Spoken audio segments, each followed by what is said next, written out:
que a gente vem entendendo. Eu vou aproveitar aqui a presença do Dr. Rolo com a gente, acionar nossos olhos e ouvidos na capital federal, Zé Maria Trindade, que aliás acompanhou aí de perto a exaustiva sessão de ontem e certamente deve estar cansado de ouvir tanto juridiquês, os termos em latim que o Dr. Rolo trouxe pra gente aqui.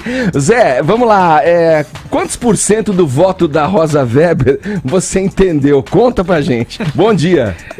Eu entendi quando ela disse muito obrigado, senhora presidente. Olha, Edgar, eu sou acostumado a esses votos aqui longos, né? E aprendi também que a gente não pode inicialmente ir cantando o voto do ministro, porque existem técnicas.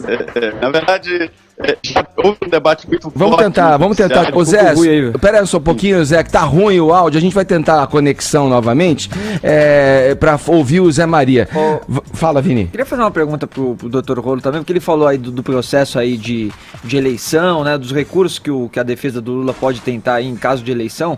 E em caso da prisão agora, depois dessa decisão do STF, tem alguma coisa ainda que a defesa do Lula pode fazer para reverter essa decisão, para tentar fazer com que ele não seja preso ainda pela justiça? E a ordem sairia de quem? Quem é que vai dar a ordem? Então, Vini, o que acontece? A partir do momento em que houve julgamento dos embargos de declaração, a rigor já pode ter o cumprimento da decisão pelo TRF4, já pode determinar o cumprimento. Tem gente que está falando dos segundos embargos. Segundos embargos, para nenhum advogado funciona. Talvez funcione nesse caso específico, mas quando a gente entra com segundos embargos, esses embargos não são conhecidos e ou a gente entra com o recurso especial e recurso extraordinário ao mesmo tempo, ou acontece o decurso do prazo para recurso, acontece aquilo que a gente chama de trânsito em julgado. O que é o trânsito em julgado? Perde o prazo do recurso. Então, segundo os embargos, um negócio os embargos dos embargos. Embargos, né? dos embargos não existe, não tem aceitação na prática, eles são considerados o que a gente chama de procrastinatórios, né, para ganhar tempo, para embarrigar.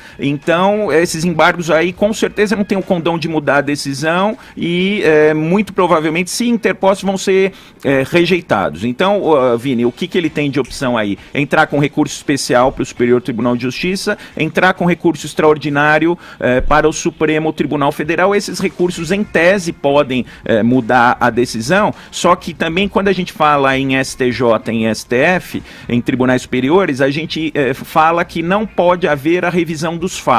Então, aqueles fatos que estão colocados no acórdão, se tem testemunha que falou que viu o Lula dentro do apartamento e etc., esses fatos eles não podem ser revistos. Então, o que pode mudar é o enquadramento jurídico, é alguma coisa difícil de acontecer. A gente viu ontem nos votos, falando das estatísticas dos julgamentos, dizendo que poucos são alterados tanto no STJ quanto no STF. Ou seja, a gente tem visto a imprensa justamente mencionar esses embargos dos embargos.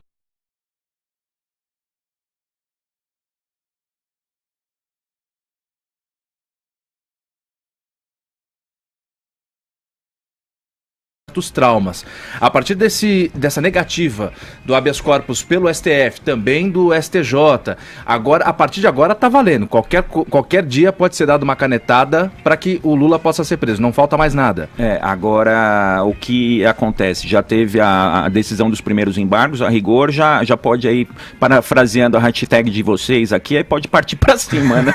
Pode partir para cima já, porque, por exemplo, essa questão dos segundos embargos, vamos fazer uma analogia com os casos eleitorais. Por exemplo, Tonholi cassou o mandato do prefeito, publicou o acórdão do julgamento dos embargos, já manda a decisão para o juiz eleitoral para cumprir. Então, o que o TRF tem que fazer? Tem que mandar o acórdão do julgamento dos embargos de declaração para cumprir. Não tem que esperar segundos embargos, até porque, às vezes, tem terceiros embargos, mas a jurisprudência não admite nem segundos embargos e nem terceiros embargos. E o recurso especial e o recurso extraordinário não tem o que a gente chama de efeito suspensivo. Não suspendem o cumprimento do acórdão do TRF4. Será que o Lula vai pensar numa fuga? Porque devolveram o passaporte dele, né? Vai pensar no negócio de embaixada, alguma coisa do tipo? Embaixada é fácil, né? Mas eu acredito que não. Ele tá querendo se martirizar, né? Ele vai ser preso e vai se martirizar político, e etc. Eu acho que ele vai caminhar por esse lado.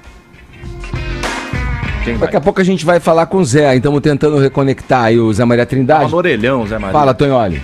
Não, doutor, eu me pergunto, o voto do ministro Barroso, ele falou longamente, eu até pensei que ele ia votar a favor do Lula, né? Ele falou longamente sobre a justiça que favorece os ricos e deixa os pobres, como disse bem na frase dele, o que é preso com uma pedra de crack ou um cigarro de maconha, fica o resto da vida na cadeia.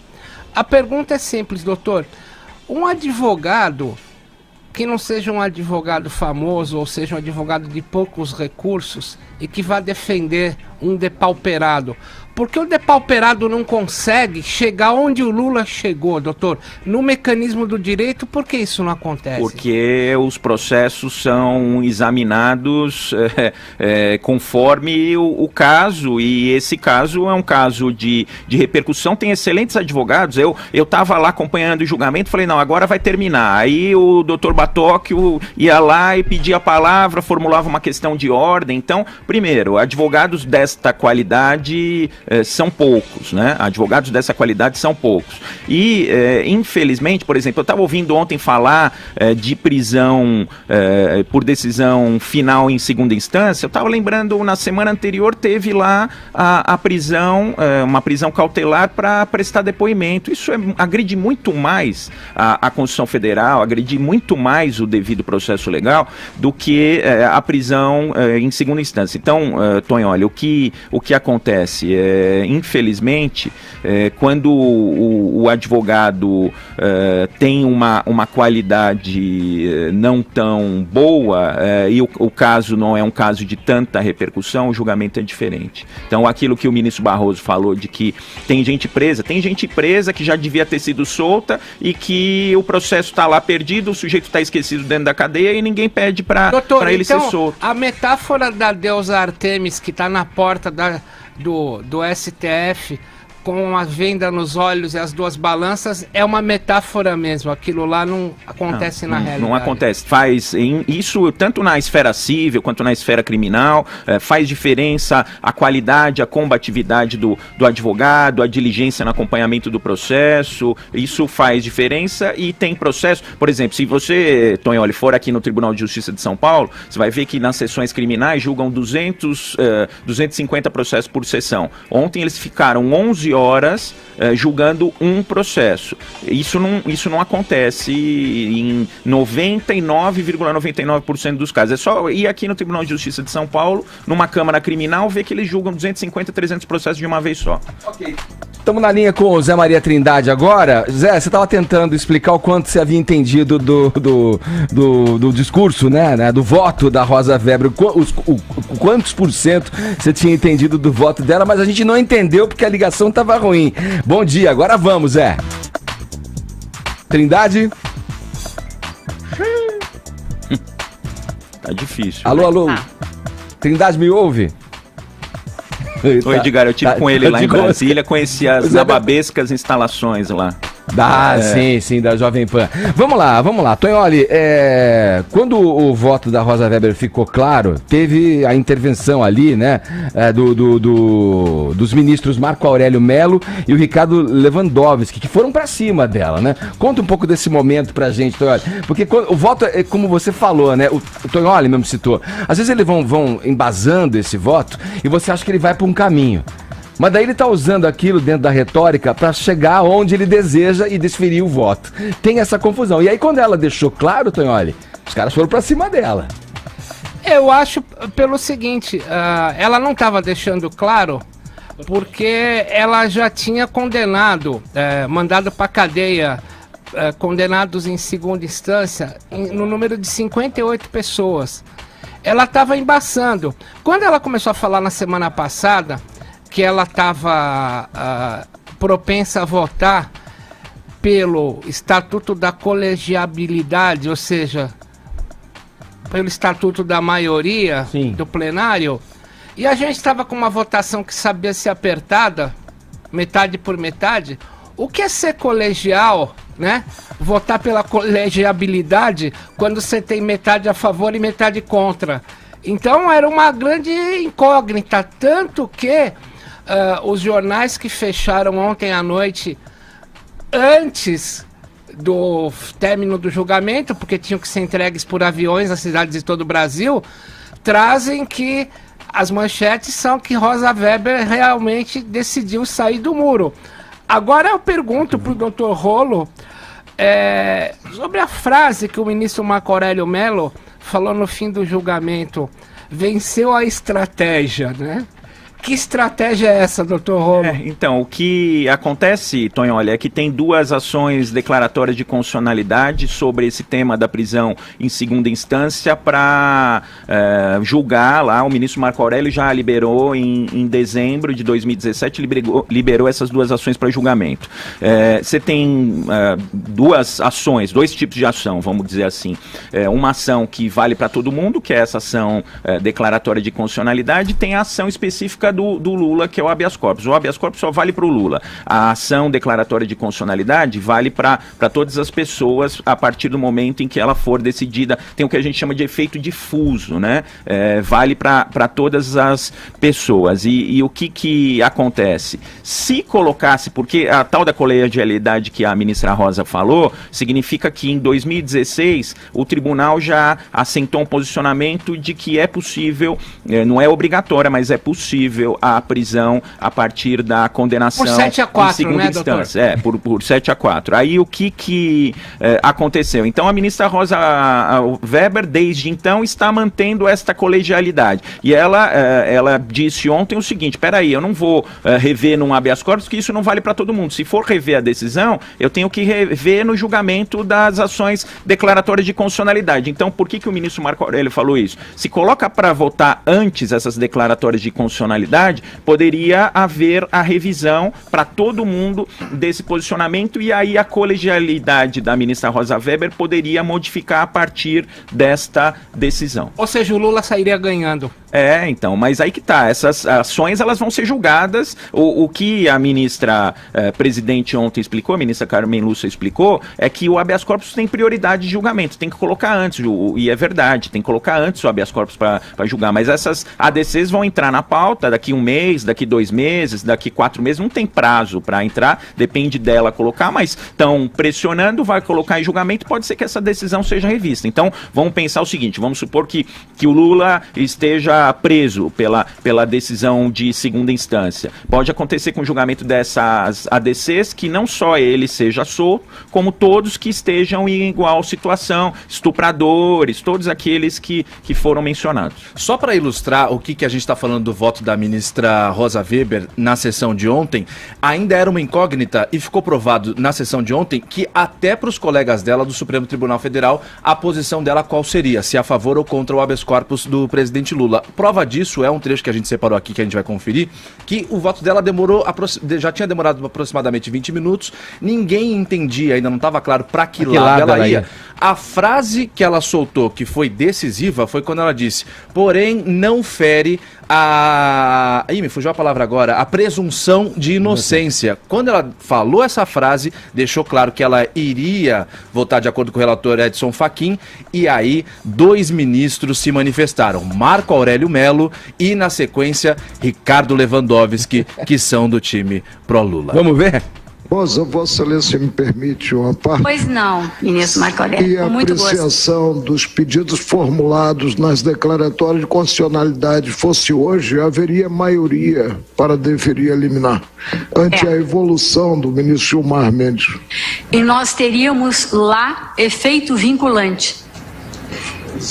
Exato. Agora, eu aplico horizontalmente as decisões do plenário, mesmo quando não tem efeito vinculante. É uma questão... Mas, Vossa Excelência me permite, então a Corte não pode evoluir jamais, porque fica vinculado a um precedente que foi tomado por uma maioria muito restrita, e quando a matéria é retomada para decisão em plenário, fica adstrita a uma decisão a meu ver, tomada provisoriamente e ainda pendente de uma discussão mais ampla nas interessante é que se ADCs. este habeas fosse julgado no órgão fracionado, como seria normalmente, a ordem seria concedida. Ministro, A perplexidade é grande. Senhor presidente, a ministra Rosa Weber justificou muito bem, exatamente dentro da opinião dela. Então, Pois é, acho que Vossa Excelência me permite, Usas até por interromper Colegiado, a troca de ideias, a troca de ideias é cabível. então, muito prazer. Tem um tom prazer. professoral, muitas vezes, né? Ela Parece que falou, tá nossa- com muito prazer.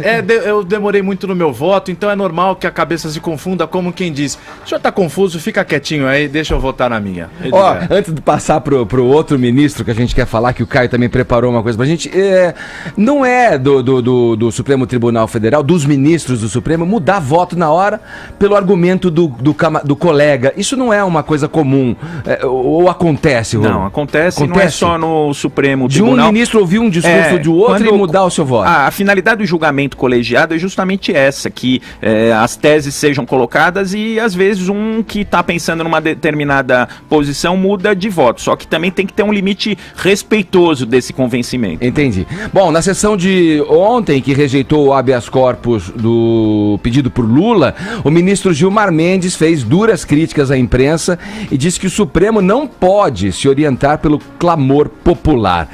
Caio, o ministro já tá de volta a Lisboa? Pegou um jatinho? Mas que dúvida, ou né? foi de carreira? Olha a foto aí, ô Brunão, solta pra gente. Essa foto que a gente tá vendo agora é do Facebook da economista Renata Barreto. Ela é uma economista que tem até uma notoriedade no ramo e tal. Ela tá participando hoje, ou vai participar, não sei ao certo, fala aí, Edgar. Eu tô reparando que essa poltrona não é de classe econômica não, né? Ah, você acha que o Gilmarzão vai encolher a perna ali? Vai correr o risco do passageiro da frente deitar e ele ter que se encolher? Tinha Wi-Fi no voo, cara? Ele ficou sabendo na hora a decisão, será? Pois é, né? Ah, provavelmente. Não, ele já tinha chegado, Já tinha chego, né? Ah, Porque- não, desculpa. porque é da Não, Rosa não, Weber, eu tô não, falando, tinha, porque né? ele saiu à tarde, a decisão foi por volta da 1 da manhã. Enfim, Renata Barreto, ela é uma economista que vai participar hoje também em Lisboa de um evento. Uma colega de profissão dela estava indo ontem para Lisboa também, e nesse voo, na classe, claro, executiva, viu o Gilmarzão. Essa foto que a gente está vendo, você que está conosco pelo YouTube, é do Gilmar Mendes acomodando as coisas dele numa bela de uma poltrona que com certeza tem mais conforto do que a minha própria cama. E isso foi depois da votação. Ele estava em Lisboa, pegou um voo, chegou atrasado um pouquinho na sessão do Supremo Tribunal Federal, pela ordem de idade, de participação no Supremo Tribunal Federal. Ele seria o 8º ministro a votar. Ele pediu já em Lisboa mesmo para presidente do Supremo: Carmen Lúcia, eu vou ter que votar antes porque eu tenho que voltar rapidinho para Lisboa. Ela falou: bom, meu filho, não tem outro jeito, então já está dado desse jeito, pode votar. Ele foi o segundo a votar, votou depois do relator, e aí depois que ele votou, ele não esperou para ver mais nada, aí entrou no avião e aí foi tirada essa foto. Durante o voto dele, ele colocou a culpa na imprensa, como você anunciou no começo desse programa, em vários caos que estão acontecendo no Brasil nesse momento. Ele colocou a culpa na imprensa citando alguns exemplos, dizendo que a imprensa é opressora, está incitando ódio e daí por diante. Lembra daquelas duas senhoras que trombaram com ele também em Lisboa, há 2 meses atrás?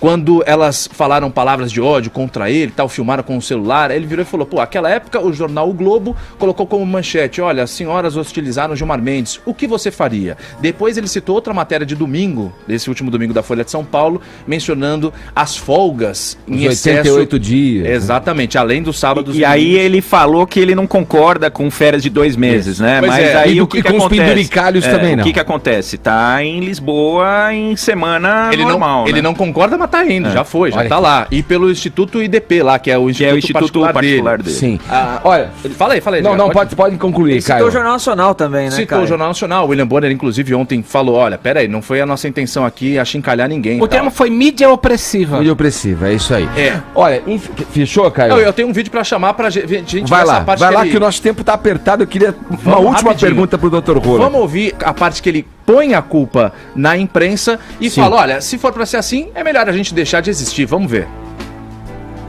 Se nós tivermos que decidir causas como essa, porque a mídia quer este ou aquele resultado, é melhor nos demitirmos e irmos para casa. E veja que eu não sei o que é apreender o sentimento social? Não sei. É o sentimento da mídia? É o sentimento... Já à época, Pinheiro Machado falava que não havia opinião pública, senão opinião publicada. Eu não sei. É até bom saber. Mas se um tribunal for se curvar a isso, presidente, é melhor que ele desapareça. É melhor que ele deixe de existir. É melhor que ele deixe de existir, como quem fala, eu vou chamar minha mãe. Ele ficou bravo, ficou bravinho, colocou a culpa na imprensa como se fosse culpa da imprensa tudo isso que acontece e não as brigas que ele tem com o Luiz Roberto Barroso, as divergências que ele tem na própria opinião, a incoerência das votações dele. O voto dele em 2016, o voto dele agora, e agora voltou atrás e ontem durante o voto dele ele falou, não tem nada a ver com o Lula, só que de 2016 até agora ninguém tocava nesse assunto, nunca mais se falou sobre esse entendimento. Agora por causa do Lula voltou a tocar no assunto que vem me dizer que não tem nada a ver com o Lula. Peraí, então ele acredita no Papai Noel também, vai, Edgar? Infelizmente o nosso tempo tá aqui curto, mas eu queria deixar uma última pergunta pro Dr. Rolo, que se essa sessão de ontem que votou o habeas corpus e a sessão anterior também que votou pela prisão em segundo grau, em segunda instância, são coisas que podem trazer uma esperança no cidadão brasileiro e de que as coisas daqui pra frente vão ser diferentes e que os poderosos realmente, quem cometer crime independentemente de classe social, vai pro xadrez. Eu acho que para responder essa pergunta a gente precisa aguardar o julgamento das ADCs, porque se a gente tiver a revisão do entendimento do STF, aí vai voltar aquela questão de impunidade, prescrição e etc. Então eu vou pedir para responder a sua pergunta depois do julgamento das ADCs. Ô, doutor, não dá pra falar sobretudo se esse julgamento for daqui a pouco, né? Com essa mesma formação colocar para julgar semana que vem, pode ser que a Rosa Weber voto dela. Por outro lado, como o ministro Marco Aurélio colocou, e esse entendimento da prisão em segunda instância seja revisto, e aí acontece embargos, desembargos, e aí muitos casos caem na prescrição e acontece a impunidade. Sem falar que o que foi dito ontem, de que a maioria dos casos não é apurada, mais de 90% dos casos, por exemplo, ver o caso da Marielle, aí que até hoje não se tem notícia de nada, então tem muito caso que fica sem solução. Por isso que a vontade soberana do povo deve continuar roncando nas ruas e nas urnas também. Nas urnas também. Doutor Arthur Rolo, muito obrigado aqui pela sua presença aqui no Morning Show. Doutor Rolo, o senhor está de partida para Lisboa ou não, tudo bem? Vou continuar trabalhando. Beleza.